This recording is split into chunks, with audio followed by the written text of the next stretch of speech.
మహోన్నతుడా, పరిశుద్ధుడా, నిత్య నివాసి, యుగములకు పూర్వముందున్న దేవా, భూమి ఆకాశమందున్న సమస్తము లేనప్పుడు ఉండే మా యెహోవా దేవా, నీ కొందనాలు దేవా. నీవే ఈ భూమి మీదకి దేవా యేసు ప్రభువారుగా అయా వచ్చి నీ సిలువలో రక్తము కాచి మానవాళ ప్రతి పాపమును పరిహారించడానికి అయా క్షమించి నీ రాజ్యము చేయడానికి ఇష్టపడినందుకు కృతజ్ఞత చెల్లిస్తున్నాను. నరకము నుంచి విడిపించినందుకు నీ కొందనాలు. ఇదిగో ప్రభా, ఈ దినము పశ్చిమ బెంగాల్ రాష్ట్రము కొరకు, దాని రాజధాని కోల్కతా కొరకు, 10,19,00,000 జనాభా కొరకు, 23 జిల్లాల కొరకు, 41,002 గ్రామముల కొరకు, ప్రస్తుత ముఖ్యమంత్రి, అధికారులు, నాయకులు రక్షణ కొరకు ప్రార్థిస్తున్నాను. ఏ ఆత్మ నశించి నరకాన్ని పోవుట నీకు ఇష్టం లేదు గనుక నీ ఏర్పాట్లు ఉన్న వారిని నీ రక్తంతో విమోచించి నీ పరలోక రాజ్యానికి సిద్ధపరచు. పశ్చిమ బెంగాల్లో ఉంటున్న ప్రభా, పరిశుద్ధులైన వారికి నీ దాసులను బట్టి ఇంకా బలంగా అభిషేకించి నీ పునరుద్ధరణ శక్తితో నింపమని యెహో ఈరే అనే ఛానల్ ద్వారా నీ వాక్య వెలుగులో మాతో మాట్లాడమని యేసు నామములో వేడుకుంటున్నాం తండ్రి, ఆమేన్.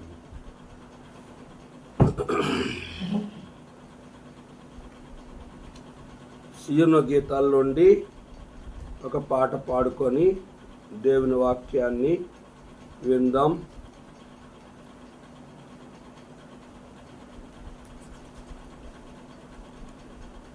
ధన్య ధన్య యేసు నామము, జయ జయ ప్రభు నామము. ధన్య ధన్య యేసు నామము, జయ జయ ప్రభు నామము. యేసు పేరట మోక్షి దొరుకును, యేసు పేరట మోక్షి దొరుకును. ప్రభు నామమే శుద్ధి పరచును, ప్రభు నామమే శుద్ధి పరచును. ధన్య ధన్య యేసు నామము, జయ జయ ప్రభు నామము. యేసు నామమే ఎంతో ప్రియము, యేసు నామమే ఎంతో ప్రియము. దుఃఖితులకాశ్రయ నామం, దుఃఖితులకాశ్రయ నామం. ధన్య ధన్య యేసు నామము, జయ జయ ప్రభు నామము. రమ్యమైనది యేసుని నామం, రమ్యమైనది యేసుని నామం. మనశాంతినిచ్చు నామం, మనశాంతినిచ్చు నామం. ధన్య ధన్య యేసు నామము, జయ జయ ప్రభు నామము. యేసు నామమే శక్తి కలది, యేసు నామమే శక్తి కలది.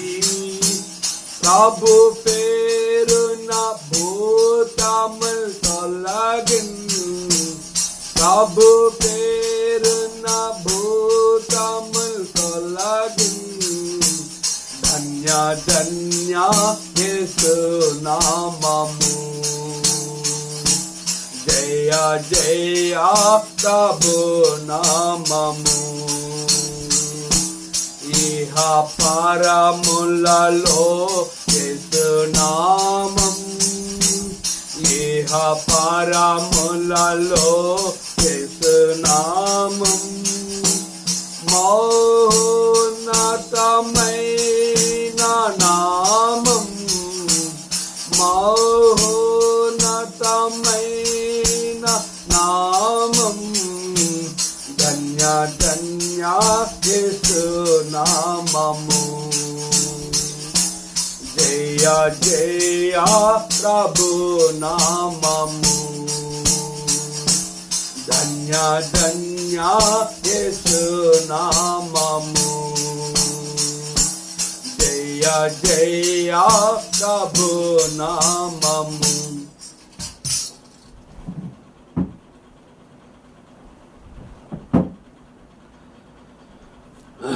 దేవుని వాక్యాన్ని చదువుకుందాం. రోమాపత్రిక 13వ అధ్యాయము 7వ వచనం. ఇందుకే గదా మీరు పన్ను కూడా చెల్లించుచున్నారు. కాబట్టి ఎవనికి పన్నో వానికి పన్నును, ఎవనికి సుంకమో వానికి సుంకమును చెల్లించుడి. ఎవని ఎడల భయముండవలనో వాని ఎడల భయమును, ఎవని ఎడల సన్మానముండవలనో వాని ఎడల సన్మానము కలిగిండుడి. అందరికీ వారి వారి రుణములను తీర్చుడి. ఆ శ్రేష్టాంబు గ్రంథములో చోట చూచిన ఆధరణయున్నది, సుఖదుఖములో వాగ్దానమున్నది. విశ్వాసముంచి ధ్యానించుడి, విశ్వాసముంచి ధ్యానించుడి.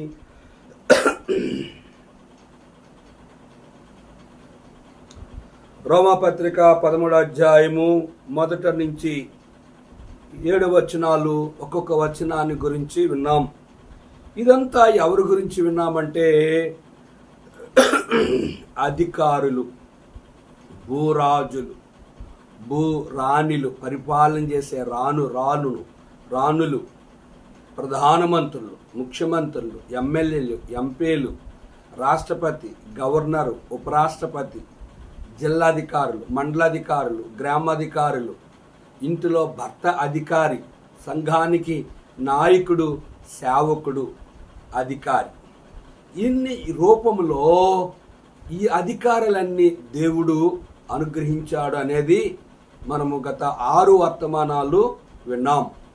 కనుక ఇప్పుడు పన్ను చెల్లించడము ఎక్కడ ప్రారంభమైంది అని మనం గమనించినట్లుగా అయితే, మొదటి రాజు సౌలు కాలములో, 2వ రాజు దావీదు కాలములో, 3వ రాజు సొలొమోను కాలములో, 4వ రాజు రెహబాము కాలములో, అలాగే రాజుల కాలంలో అన్ని వేళల్లో కూడా పన్ను ప్రభుత్వానికి చెల్లించడం అనేది అది మొదటి నుంచి రాజరకం వచ్చినప్పటి నుంచి కూడా ఆనవాయితీ అయ్యింది.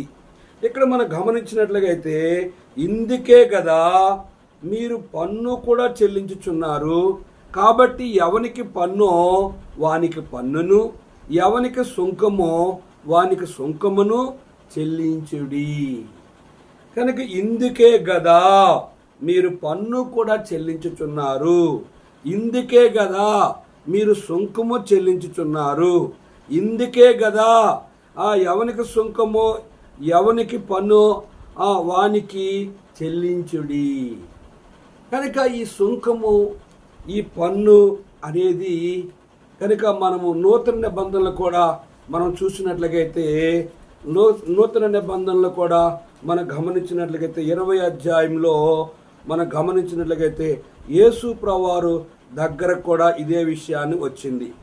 వారు వచ్చి, బోధకుడా, నీవు న్యాయంగా మాట్లాడుచు బోధించున్నావు, నీవు ఎవరి యందు మోమాటము లేక సత్యముగానే దేవుని మార్గము బోధించున్నావని ఎరుగుదుము. మనము కైసరికి పన్ను ఇచ్చుట న్యాయమా కాదా అని ఆయన అడిగిరి. అందుకు ఆయన వారి కుయుక్తిని ఎరిగి ఒక ధ్యానారము నాకు చూపుడి, దీని రూపమును పైవ్రాతియు ఎవనువని అడుగుగా వారు కైసరవనిరి.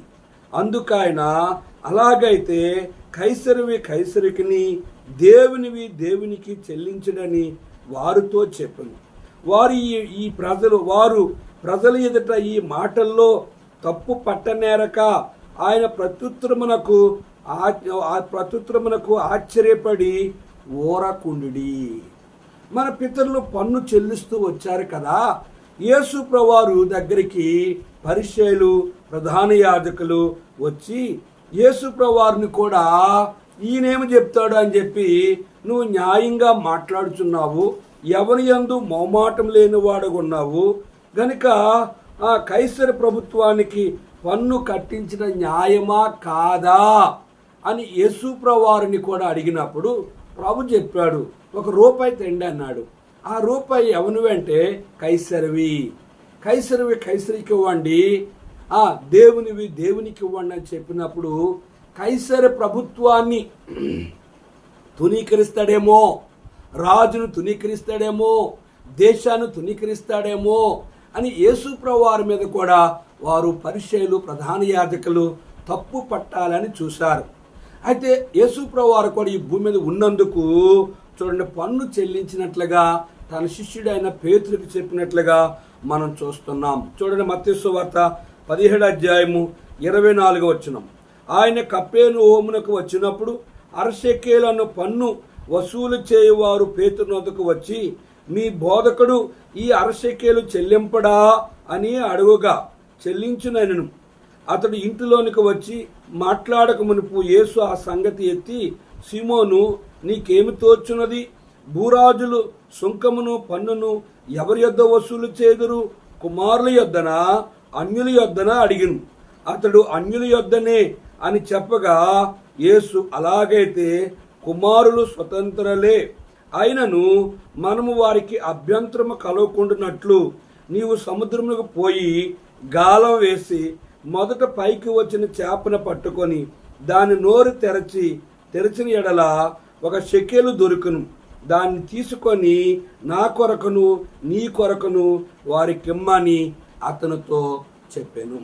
ప్రభువైన యేసుక్రీస్తు వారు కూడా ఈ భూమి మీద జీవించినందుకు కనుక పన్ను చెల్లించడానికి తన శిష్యుడైన పేతురుని పిలిచి, మనం ఎవరికి అభ్యంతరకరంగా ఉండకూడదు, భూరాజులు ఎవరి యొద్ద పన్ను చెల్లిస్తారంటే తీసుకుంటారంటే కుమారుల యొద్దన అన్యుల యొద్దనంటే, కనుక కుమారుల యొద్ద అన్యుల యొద్ద అని చెప్పినప్పుడు మనము దేవుని కుమారులైనంత మాత్రాన మనము ఈ భూమి మీద ఉన్నాం గనక భూరాజులకి పన్ను చెల్లించాలి గనక ఎవరికి అభ్యంతరం కలగకున్నట్లుగా కనుక ఇంటి పన్ను, భూమి పన్ను ప్రభుత్వానికి కట్టడం అనేది దేవుని చిత్తము. కనుక నువ్వు వెళ్ళి సముద్రంకి వెళ్ళి గాలవై 1 చేప పడుతుంది, దాని నోట్లో 1 అరశెకేలు ఉంటుంది, అది అమ్మివేసి నీ పక్షంగా నా పక్షంగా ఆ పన్ను కట్టి అని యేసు ప్రభువారు చెప్పారు. ఇంకా మనం గమనించిన లూకా సువార్తలో 19వ అధ్యాయంలో 1వ వచనం, ఆయన సంచరించు యెరికో పట్టణంలో ప్రవేశించి దాని గుండా పోవచ్చును. ఇదిగో చుంకపు గొద్దారును ధనవంతుని జక్కయ్యను పేరుగల ఒకడు యేసు ఎవరని చూడగోరని గాని పొట్టువాడైనందున జనులు గుంపు కూడి ఇండుట వలన చూడలేకపోయింది. అప్పుడు యేసు ఆ త్రోవన రానయుండును గనుక అతడు ముందుగా పరిగెత్తి ఆయన చూసి 1 మేడి చెట్టు ఎక్కిను. యేసు ఆ చోటుకు వచ్చినప్పుడు కన్నులెత్తి చూచి, జక్కయ్య, త్వరగా దిగుము, నేడు నేను నీ ఇంట నుండవలసిందని అతనితో చెప్పగా అతడు త్వరగా దిగి సంతోషముతో ఆయన చేర్చుకును. అందరూ అది చూచి ఈయన పాపి అయిన మనుషుని యొద్ద బస చేయవలని చాలా సనుగుకొనిరి. జక్కయ్య నిలువబడి, ఇదిగో ప్రభువా, నా ఆస్తులో సగం బీదలకిచ్చున్నాను, నేను ఎవని యొద్దనైనను అన్యాయముగా దేన్నైనా తీసుకునేలా అతనికి 4 గొంతులు మరలా చెల్లించునని ప్రభువుతో చెప్పింది. అందుకు యేసు, ఇతడును అబ్రహాము కుమారుడే, ఎందుకనగా నేడు ఇంటికి రక్షణ వచ్చినది, నశించిన దాన్ని వెనక రక్షించడానికి మనుష్య కుమారుడు ఈ లోకముకు వచ్చును అని యేసు ప్రభువారు చెప్పాడు. గనుక యేసు ప్రభువారిని ఆ యొక్క పరిసయ్యులు కనుక ఆ ప్రధాన యాజకులు ప్రభుత్వాన్ని తునీకరిస్తాడేమో, తప్పు పట్టాలని చూశారు, కానీ ఆయన ప్రభుత్వాన్ని గౌరవించాడు. గనుక ప్రభుత్వాన్ని ఈ రూపాయి బొమ్మ ఎవరిదంటే కైసరికి ఇవ్వండి, దేవునికి ఇవ్వని చెప్పాడు. రెండోది పేతురు చెప్పాడు, నా పక్షంగా కనుక ఈ ప్రభుత్వానికి, రోమా ప్రభుత్వానికి, రాజుకి పన్ను కట్టు అని ఒక చేప నోటిలో ఉన్న అరశకేలు తీసుకొని దాన్ని అమ్మి చెల్లించమని చెప్పాడు. కానీ ఇక్కడ మనం గమనించగలిగితే జక్కయ్య అనే వ్యక్తి ఉన్నాడు. జక్కయ్య అంటే అర్థం ఏంటంటే దేవుని యొక్క వారము. జక్కయ్య సుంకపు గుత్తదారుడు, సుంకము చెల్లించేవాడు. కనుక 100 రూపాయలకి 500 తీసుకున్నవాడు, అన్యాయంగా డబ్బు సంపాదించేవాడు. ప్రభువైన యేసుక్రీస్తు వారి దగ్గరికి వచ్చాడు. ప్రభువుని యేసుని చూడాలని ఆశించాడు, కానీ చూడలేక ఒక మేడి చెట్టు ఎక్కిపోయాడు. పొట్టువాడుగా లోపలికి వెళ్ళలేకపోయాడు. యేసుని చూడలేకపోయాడు, కానీ చూడాలని ఆశ కలిగాడు. అదే జక్కయ్య యేసు వచ్చిన త్రోవలో మేడి చెట్టు ఎక్కి కూర్చున్నాడు. ప్రభు వచ్చి చెట్టు దగ్గరికి, జక్కయ్య త్వరగా దిగు, నేను నీ ఇంటికి వస్తానంటే యేసు ప్రభువారు ఆ జక్కయ్య చెట్టు దిగాడు. ఆ ఇంటికి ఆహ్వానించాడు. వారికి విందు ఏర్పాటు చేశారు. వారు భోజనం చేస్తుంటే జక్కయ్య యేసు ప్రభువుకి వచ్చి అంటున్నాడు, నేను ఎవరి యొద్దను అన్యాయముగా దేనిని తీసుకునేలా వారికి 4 వంతులు ఇచ్చేస్తాను అన్నాడు. రెండవది, నా ఆస్తులో సగము బీదలకి ఇచ్చేస్తాను అన్నాడు. కానీ ఇప్పుడు ఆయన దగ్గర ఏముందంటే తన సొంత ఆస్తి మాత్రమే ఉంది. ప్రభు అన్నాడు, ఇతడును అబ్రహాము కుమారుడే, నేడు ఇంటికి రక్షణ వచ్చి ఉన్నది. నశించిన జక్కయ్యని రక్షించడానికి ప్రభు అయిన యేసుక్రీస్తు వారు ఈ భూమి మీదకి వచ్చాడు. జక్కయ్య తన యొక్క సుంకపు గుత్తదారు ఉద్యోగాన్ని విడిచిపెట్టి యేసు ప్రభువారు శిష్యుడిగా ఆయన వెంట వెళుతూ ఆయన కొరకు జీవిస్తూ వచ్చాడు. అలాగే ప్రభు అయిన యేసుక్రీస్తు వారు కనుక ఈ భూమి మీద ఉండినప్పుడు కూడా మత్తయి సువార్త 9:9 యేసు అక్కడి నుండి వెళ్ళొచ్చు సుంకపు మెట్టునొద్ద కూర్చునున్న మత్తయి అను ఒక మనుషుని చూచి నన్ను వెంబడించమని అతనితో చెప్పగా అతడు లేచి ఆయనను వెంబడించును. కనుక సుంకపు గుత్తదారుడు కూడా, మత్తయి కూడా తన యొక్క సుంకపు గుత్తదారు ఉద్యోగాన్ని విడిచిపెట్టి ప్రభు అయిన యేసుక్రీస్తు వారిని వెంబడిస్తూ వచ్చాడు. ఆయన తన శిష్యుడిగా చేయబడుతూ వచ్చాడు. కనుక 7వ వచనంలో, ఇందుకే కదా మీరు పన్ను కూడా చెల్లించున్నారు, కాబట్టి ఎవనికి పన్ను వానికి పన్నును, ఎవనికి సుంకమో వానికి సుంకమును చెల్లించుడి.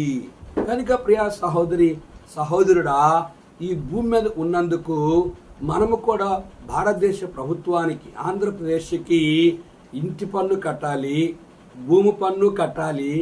ఒకరు ఈ భూమి మీద జీవించినందుకు మీ వ్యక్తిగతంగా ప్రతి మనుషునికి ఎంత పన్ను చెల్లించాలని ప్రభుత్వము ఆజ్ఞ జారీ చేస్తే కట్టాలి. ఎందుకు అంటే రోమపత్రిక 13:1 ప్రతి వాడును పై అధికారులకు లోబడాలి. ప్రతి వాడు పై అధికారికి లోబడాలి. అందుకే 2వ వచనంలో చూస్తే ఉన్న అధికారములు దేవుని వలనే నియమింపబడి ఉన్నవి. అధికారమును ఎదిరించేవాడు దేవుని ఎదిరించినట్లుగా అని రోమపత్రికలో మనం తెలుసుకుంటూ వచ్చాం. ప్రియ సహోదరి సహోదరుడా, మన జీవితంలో ఈ భూమి మీద ఉన్నందుకు పన్ను చెల్లించవలసిన అవసరమైనప్పుడు, మనము చెల్లించవలసిన ఆజ్ఞ ప్రభుత్వం నుంచి ఆజ్ఞ వచ్చినప్పుడు మనము ఆ రీతిగా చేయాలి. మన పితరుడైన కనుక సౌలు కట్టాడు, సౌలు ప్రజల చేత కట్టించాడు, దావీదు కట్టించాడు, సొలొమోను కట్టించాడు, రెహబాం అనేక మంది రాజులు కట్టించారు. అదే రీతిగా ప్రభుత్వము ప్రపంచ దేశాల్లో కూడా అనేక మంది ప్రభుత్వానికి పన్ను చెల్లిస్తున్నారు. ఎందుకని చెప్పినట్టు, ఇందుకే కదా మీరు పన్ను కూడా చెల్లించుతున్నారు. ఎందుకట అని మనం చూస్తే 2వ వచనంలో, కాబట్టి అధికారమును ఎదిరించువాడు దేవుని నియమమును ఎదిరించున్నాడు, ఎదిరించువారు తమ మీదకే తామే శిక్ష తెచ్చుకుందరు. ప్రభుత్వము చేయవారు చెడ్డ కార్యములకే గాని మంచి కార్యములకు భయంకరుల కారు. నీకు మేలు కలుగుటకు అధికారులు దేవుని పరిచారకులు, వారికి భయపడగా ఉండకోరుతవా మేలు చేయము, అప్పుడు వారి చేత మెప్పు పొందుదువు. నువ్వు చెడ్డది చేసిన యెడల భయపడము, వారు ఊరకే ఖడ్గము ధరింపరు. కీడు చేయవాని మీద ఆగ్రహము చూపుటకే వారు ప్రతికారము చేయు దేవుని పరిచారకులు. కాబట్టి ఆగ్రహ భయమును బట్టి మాత్రము కాక మనస్సాక్షిని బట్టి లోబడి ఉండుట అవశ్యం. ఎల్లనగా వారు దేవుని సేవకులై ఉండి ఎల్లప్పుడూ ఈ సేవ యందు పని కలిగి ఇందురు. ఇందుకే కదా మీరు పన్ను కూడా చెల్లించుచున్నారు. కాబట్టి ఎవనికి పన్ను వానికి పన్నును, ఎవనికి సుంకమో వానికి సుంకమును చెల్లించుడి. ఎవని ఎడల భయముండవలనో వాని ఎడల భయమును, ఎవని ఎడల సన్మానముండవలనో వాని ఎడల సన్మానము కలిగి ఉండుడి. అందరికీ వారి వారి రుణములను తీర్చుడి. రెండో భాగం చూస్తే ఎవని ఎడల భయముండవలనో వాని ఎడల భయమును. ఈ భూలోకములో చాలామంది గనక భయపడే వాటిని మనం చూస్తున్నట్లయితే కనుక భూమి మీద ఉన్న ప్రజలు దేనికి భయపడతారంటే పిల్లికి భయపడేవారు, పాముకు భయపడేవారు, కనుక చిల్లంగా వ్యక్తిని చూసి భయపడేవారు, మాంత్రికుని చూసి భయపడేవారు, ఇంకా చూసినట్టు దెయ్యాన్ని చూసి భయపడేవారు, ఇంకా చూసినట్లయితే అత్తను చూసి భయపడేవారు, కోడలను చూసి భయపడేవారు, భర్తను చూసి భయపడేవారు, కనుక సమాజంలో దరిద్రుడైన వ్యక్తిని చూసి భయపడేవారు. కనుక పలు రకాలైన పరిస్థితుల్లో మనుషుల్లో భయములు అనేవి ఉన్నాయి. బైబిల్ గ్రంథములు ఏమి రాయబడదంటే భయపడకుడి భయపడకుడి భయపడకుడి అని 365 సార్లు రాయబడ్డాయి. కనుక భయపడొద్దని చెప్పేది. ఒకసారి యేసుప్రభు తన శిష్యులు కూడా సముద్రంలో ప్రయాణం చేస్తూ ఉన్నారు. ఓడల 4వ జామున ప్రభువు నీటి మీద నడుస్తూ వస్తూ ఉంటుండగా ఈ సముద్రంలో ఎంతో మంది చనిపోయారు. అదిగో భూతమో దెయ్యమో వస్తుందని శిష్యులు భయపడ్డారు. యేసుప్రభు వారు దగ్గరికి వచ్చి అన్నాడు, భయపడకుడి, నేనే, ధైర్యం తెచ్చుకునుడే అని చెప్పాడు.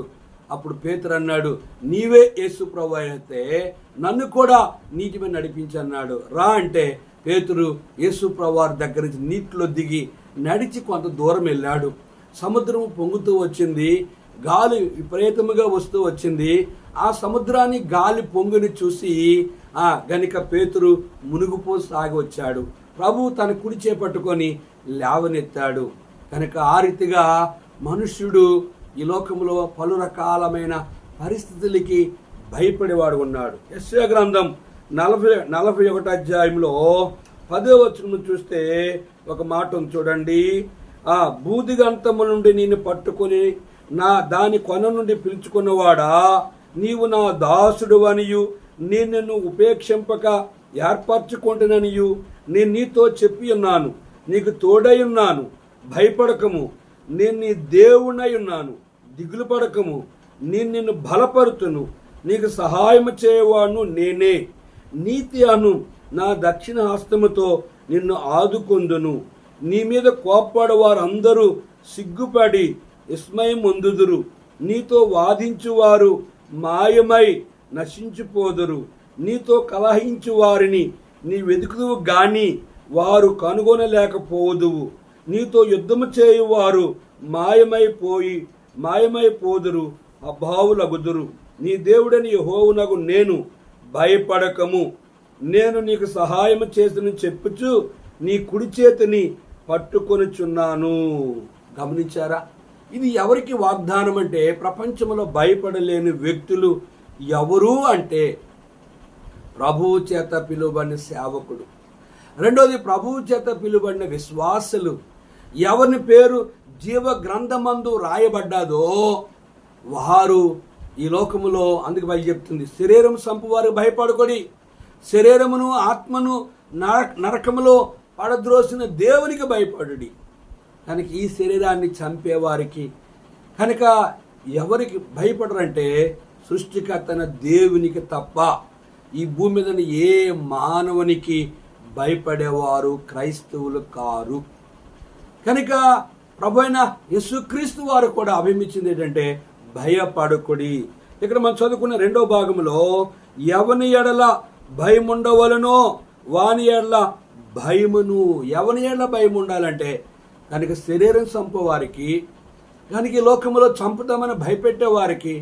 ఒకసారి జాన్ అనే దైవజనుడిని ఒక ముస్లిం అయిన అన్నాడట, నీ పీక్ కోస్తా ఈరోజు అన్నాడట.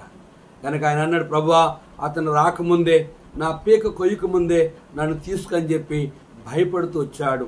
అయితే ప్రార్థన చేస్తూ వచ్చాడు, వాడు రాలేదు, ఈ సేవకుని చంపలేదు. యెజబెల్ అన్నది 450 మందిలో ఈరోజు నీ ప్రాణం నాకు బయలు ప్రవక్తను చంపావు గనుక ఈరోజు వారిలో ఒకని వలె నీ ప్రాణం తీస్తున్న ఏలియాని భయపెట్టినప్పుడు ఏలియా అన్నాడు, ప్రభా నా పితరుల కంటే నేను గొప్పవాడిని కాదు, ఇంత మట్టుకు నా సేవ చాలు, నన్ను తీసుకో అన్నాడు. యెజబెల్ రాలేదు, అతను చంపలేదు. కానీ పరలోకము నుంచి అగ్ని రథం వచ్చి ఏలియాని పరలోకాన్ని తీసుకెళ్ళింది. ప్రియా సహోదరి సహోదరుడా, కనుక భయపడకుడి. కనుక గమనించినట్లుగా అయితే ఎవని ఎడల భయం ఉండవలనో వాని ఎడల భయమును. ఎవని ఎడల భయం ఉండాలంటే ఈ లోకములో ఏ కులానికి, ఏ మతానికి, ఏ మనుషునికి, ఏ వ్యక్తికి, ఏ దయ్యానికో, భూతానికో, ఏ శత్రువుకో, ఏ అప్పుల సమస్యలకో, ఏ కష్టాలకో, గర్భఫలం లేదని, పెళ్లి కాలేదని, ఉద్యోగం రాలేదని, ఈ బ్రతకూడదని, సస్తే మంచిది అనుకొని నువ్వు భయపడిన అవసరత లేదు. ఎవని ఎడల భయం ఉండవలనో వాని ఎడల భయం. ఎవని ఎడల భయం ఉండాలంటే నిన్ను సృష్టించిన సృష్టికర్తన దేవుడైన యేసుప్రభువు వారికి నువ్వు భయపడాలి. మూడోది చూస్తే ఎవని ఎడల సన్మానం ఉండవలనో వాని ఎడల సన్మానము కలిగి ఉండుడి. కనుక ఎవని ఎడల సన్మానం ఉండాలని మన బైబిల్ గ్రంథంలో ఎఫెసీ పత్రిక 6వ అధ్యాయం చూస్తే, పిల్లలారా ప్రభువునందు మీ తల్లిదండ్రులకు విధేయులయుండుడి, ఇది ధర్మమే, నీకు మేలు కలుగునట్లు నీ తండ్రిని తల్లిని సన్మానింపుము, అప్పుడు నీ భూమి మీద దీర్ఘాస్తుడగుదువు, ఇది వాగ్దానంతో కూడిన ఆజ్ఞల్లో మొదటిది. తండ్రులారా మీ పిల్లలకు కోపము రేపక ప్రభు యొక్క శిక్షలోను బోధలోను వారిని పెంచిడి. దాసులారా యథార్థ హృదయం గలవారై భయముతోను వణుకుతోను క్రీస్తునకు వల్లే శరీర విషయమై మీ యజమానులైన వారికి విధేయులుండుడి. మనుషులను సంతోషపెట్టు వారు చేయనట్లు కంటి కనబట్టకే కాక క్రీస్తు దాసులమని ఎరిగి దేవుని చిత్తమును మనపూర్వకముగా జరిగించుచు మనుషులకు చేసినట్టు కాక ప్రభువునకు చేసినట్టు ఇష్టపూర్వకముగా సేవ చేయడి. దాసుడైనను స్వతంత్రుడైనను మీలో ప్రతి వాడును ఏ సత్కారము చేయనో దాని ఫలము ప్రభువు వలన పొందునని మీరు ఎరుగుదురు. యజమానులారా మీకును వారికిని యజమానుడైన వాడు పరలోకమందున్నాడనియు ఆయనకు పక్షపాతము లేదనియు ఎరిగిన వారే వారిని బెదిరించుట మాని ఆ ప్రకారమే వారి ఎడల ప్రవర్తించుడి. గమనించారా? ఇక్కడ రాయబడిన లేఖన భాగాన్ని మనం చూస్తే ఎవని ఎడల సన్మానం ఉండవలనో వాని ఎడల సన్మానమును కలిగి ఉండుడి. ఎవరిని సన్మానించాలంటే నీకు మేలు కలుగునట్లు నీ తండ్రిని నీ తల్లిని సన్మానించాలి. కనుక ఇంకెవరిని సన్మానించాలంటే నిర్గమాకాండంలో మనం చూసినట్లయితే నిర్గమాకాండం 20వ అధ్యాయంలో ఆ చక్కని మాటను మనం చూస్తాం. నిర్గమాకాండం 20వ అధ్యాయంలో ఇక్కడ చక్కని మాట రాయబడుతూ వచ్చింది. ఏంటి ఆ మాట అని మనం గమనించినట్లయితే చూడండి, ఇక్కడ ఏం రాయబడ్డదో. దేవుడి ఆజ్ఞలన్నీ వివరించి చెప్పెను, నీ దేవుడైన యెహోవా నేనే దాసుల గృహమైన ఐగుప్తు దేశం వెలుపలి రప్పించుతని, నేను తప్ప వేరొక దేవుణ్ణి కొండకూడదు. పై ఆకాశమందే గాని క్రింద భూమి అందు గాని భూమి క్రింద నీల యందు గాని నుండి దేని రూపమునైనను విగ్రహమునైనను నువ్వు చేసుకొనకూడదు. వాటికి సాగిలపడకూడదు, వాటిని పూజింపకూడదు. ఎల్లనగా నీ దేవుడైన యెహోవానగు నేను రోషము గల దేవుణ్ణి. నన్ను ద్వేషించి వారి విషయంలో 3-4 తరముల వరకు తండ్రుల దోషము కుమారుల మీదకి రప్పించి నన్ను ప్రేమించి నా ఆజ్ఞలు గైకున్న వారిని 1000 తరముల వరకు కరుణించేవాడినై ఉన్నాను. నీ దేవుడైన యెహోవా నామమును వ్యర్థముగా నుచ్చరింపకూడదు. యెహోవా తన నామమును వ్యర్థముగా నుచ్చరింపు వారు నిర్దోషిగా ఎంచడు. విశ్రాంతి దినమును నువ్వు పరిశుద్ధముగా ఆచరించడం జ్ఞాపముంచుకొనుము. 6 దినములు నీవు కష్టపడి నీ పనంతయు చేయవలను. 7వ దినమున నీ దేవుడైన యెహోవాకు విశ్రాంతి దినము. దానిలో నీవైనను నీ కుమారుడైనను నీ కుమార్తె అయినను నీ దాసుడైనను నీ దాసి అయినను నీ పశువైనను నీ ఇంట్లో ఉన్న ప్రదేశైనను ఏ పనియూ చేయకూడదు. 6 దినములు యెహోవా ఆకాశమును భూమిని సముద్రమును వాటిలో సమస్తను సృజించి 7వ దినమున విశ్రమించెను. అందుచేత యెహోవా విశ్రాంతినమును ఆశ్రయించి దాన్ని పరిశుద్ధపరచును. నీ దేవుడిని యెహోవా నీకు అనుగ్రహించు దేశములో నీవు దీర్ఘాసురగునట్లు నీ తండ్రిని తల్లిని సన్మానించుము. నరహత్య చేయకూడదు, వ్యభిచరింపకూడదు, దొంగిలింపకూడదు, నీ పొరుగువాని మీద అబద్ధ సాక్ష్యం పలకకూడదు, నీ పొరుగువాని ఇల్లు ఆశింపకూడదు, నీ పొరుగువాని భార్యనైనను అతని దాసునైనను అతని దాసినైనను అతని ఎద్దునైనను అతని గాడిదనైనను నీ పొరుగువాను దగ్గు దేన్నైనను ఆశింపకూడదని చెప్పాను. ఇవి దేవునికి ఇష్టమైన సన్మానం. కనుక సృష్టికర్తను దేవుణ్ణి నువ్వు సన్మానించాలి. సృష్టికర్త యొక్క దేవుని యొక్క ఆజ్ఞకు నీ విధేయుడై ఉండాలి. ఇంకా లాస్ట్ను చూస్తే అందరికీ వారి వారి రుణములను తీర్చుడి. కనుక అందరికీ వారి వారి రుణములు తీర్చాలి. రుణము అంటే అర్థం ఏంటంటే అప్పు. రుణము అంటే అర్థం ఏంటండి? అప్పు. కనుక అందరికీ వారి వారి రుణములు అంటే అప్పులు ఎందుకు తీర్చాలంటే ఎవనికి ఏదియు అచ్చి ఉండొద్దని దేవుని యొక్క ఆజ్ఞ. ఇక్కడ మనం గమనించినట్లుగైతే దేవుని వాక్యము సెలవిస్తుంది. పరలోక ప్రార్థనలో చూడండి ఏమని దేవుని యొక్క ఆజ్ఞ అని మనం చూస్తే చూడండి 9వ వచనం, మత్తయి సువార్త 6వ అధ్యాయము 9వ వచనంలో, కాబట్టి మీరు ఇలాగూ ప్రార్థన చేయండి, పరలోకమందున్న మా తండ్రి, నీ నామము పరిశుద్ధపరచబడినగాక, నీ రాజ్యం వచ్చునుగాక, నీ చిత్తము పరలోకము నెరవేరినట్లు భూమి మీద నెరవేరునుగాక, మా అనుదిన ఆహారము నేడు మాకు దయచేయము, మా రుణస్తులు మేము క్షమించిన ప్రకారము మా రుణములను క్షమించము, మమ్మను శోధనలో దుష్టు నుండి మమ్మను తప్పించము, మనుషుల అపరాధములను మీరు క్షమించిన ఎడల మీ పరలోకపు తండ్రియు మీ అపరాధములు క్షమించును. మీరు మనుషుల అపరాధములు క్షమింపకపోయిన ఎడల మీ తండ్రియు మీ అపరాధములు క్షమించుడు. కనుక మనం గమనించే మా రుణస్తులను మేము క్షమించిన ప్రకారము మా రుణములను క్షమించము. ఎవరిని క్షమించాలి? మత్తయి సువార్త మరి మనం గమనించినట్లుగైతే 18వ అధ్యాయము 35వ వచనంలో ఇక్కడ రాయబడుతూ వచ్చింది, మీలో ప్రతి వాడును తన సహోదరుని హృదయపూర్వకముగా క్షమింపని ఎడల ఆ ప్రకారమే నా పరలోకపు తండ్రియు ఆ ప్రకారమే మీ ఎడల చేయనన్ను. మీ రుణస్తులు కానీ మీ శత్రువులు కానీ. మార్కు వార్త 11వ అధ్యాయము 25వ వచనంలో ఈ రీతిగా దేవుని వాక్యం సెలవిస్తుంది, మీకు ఒకని మీద విరోధమేమేను కలిగి ఉన్న ఎడల మీరు నిలవబడి ప్రార్థించినప్పుడెల్లను వారిని క్షమించుడి, అప్పుడు పరలోకమందున్న మీ తండ్రియు మీ అపరాధములు క్షమించును. అందరికీ వారి వారి రుణములను తీర్చుడి. అందుకే హెబ్రీ పత్రిక మనం గమనించినట్లుగైతే హెబ్రీ పత్రికలో దేవుని వాక్యము ఇలా 12వ అధ్యాయము 14వ వచనం, అందరితో సమాధానమును పరిశుద్ధియు కలిగి ఇండుటకు ప్రయత్నించుడి, పరిశుద్ధి లేక ఎవడును ప్రభువును చూడడు. అందరితో సమాధానమును పరిశుద్ధతను కలిగి ఇండుటకు ప్రయత్నించుడి, పరిశుద్ధి లేకుండా ఎవడను ప్రభువును చూడడు. కనుక ఆ రీతిగా ఇక్కడ రాయబడిన లేఖన భాగాన్ని మనం గమనించిన అందరికీ వారి వారి రుణములను తీర్చుడి.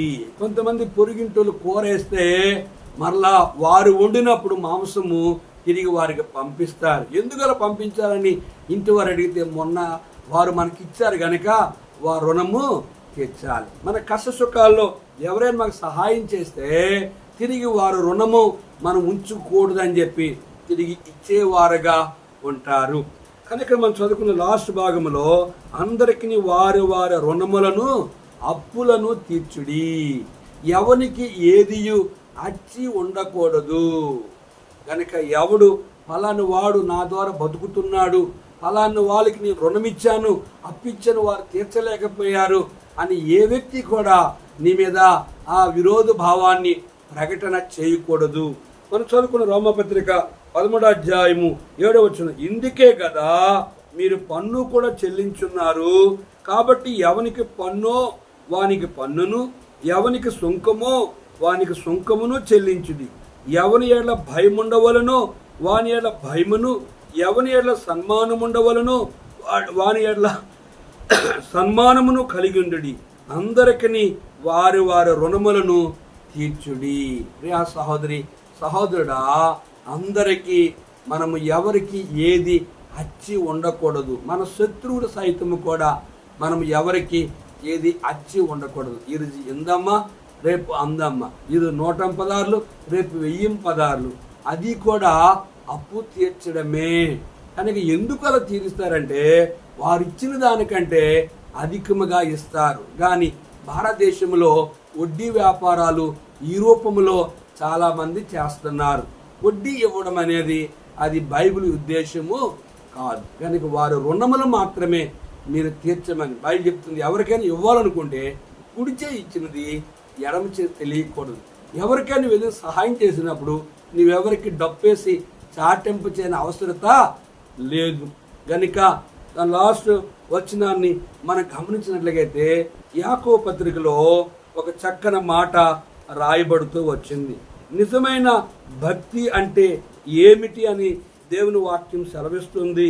అంటే యాకోబు పత్రిక 1వ అధ్యాయం 27వ వచనంలో, తండ్రైన దేవుని ఎదుట పవిత్రమును నిష్కలంకమునైన భక్తి ఏదనగా దిక్కులేని పిల్లలను, విధవరాండులను వారి ఇబ్బందుల్లో పరామర్శించుటయు, ఇహలోక మాలిన్యము తనకు అంటకుండా తన్ను తాను కాపాడుకుంటే భక్తి. భక్తి కలిగిన వారు మీ ఎప్పుడు ఎవనికి ఏది అచ్చి ఉండరాదు. ప్రార్థన చేసుకుందాం. సర్వాధికారి, కొన్ని మాటలు మా ప్రియులు ఉన్నారు. నీ సేవకులుగా, పరిశుద్ధులుగా, విశ్వాసులుగా అయా మేము ఏది ఎవనికి అచ్చి ఉండకూడదని, దేవా పన్నును సుంకమును అయా ప్రభుత్వానికి మేము చెల్లించాలని, అయా ఎవరి ఎడల భయం ఉండవలను వాని ఎడల భయమును, ఎవరి ఎడల సన్మానం ఉండవలను వాని ఎడల సన్మానం కలిగి ఉండాలని, అందరికీ వారి వారి రుణములు తీర్చమని అయా నువ్వు నేర్పించిన లేఖన భాగాన్ని బట్టి నీకు వందనాలు. ఇందుకే కదా మీరు పన్నును చెల్లించున్నారు. ప్రభా, నీవు కూడా ఈ భూమి మీద ఉన్నప్పుడు మనం ఎవరికి ఆటంకముగా ఉండకూడదని అయా పన్ను చెల్లిస్తూ వచ్చావు. అలాగే ప్రధాన యాజకులు నీ మీద అనేక నేరాలు మోపడానికి ప్రయత్నించినప్పుడు వారికి ఆటంకముగా ఉండకూడదని దేవునికి ఇవ్వండి, ప్రభుత్వానికి ఇవ్వమని తెలియచేస్తూ వచ్చావు. అయా నీకు ఇవ్వవలసిన వాటిని ఇచ్చేవారంగా, ప్రభుత్వానికి ఇవ్వవలసిన వారిని ఇచ్చేవారముగా ఉండాలని నువ్వు నేర్పించిన లేఖన భాగాన్ని బట్టి నిన్ను ఘనపరుస్తూ యేసు నామములో అడిగి వేడుకుంటున్నాం తండ్రి, ఆమేన్. తండ్రి యొక్క దేవుని ప్రేమయు, కుమారుని యేసుక్రీస్తు వారి కృపయు, పరిశుద్ధాత్మ యొక్క అన్యోన్య సహవాసము తాను ప్రేమించు వారికి కూడిన మనందరికీ తోడుండి ఆశీర్వదించునుగాక. ఆమేన్. ధన్య ధన్య యేసు నామము, జయ జయ ప్రభు నామము, ధన్య ధన్య యేసు నామము, జయ జయ ప్రభు నామము. Praise the lord.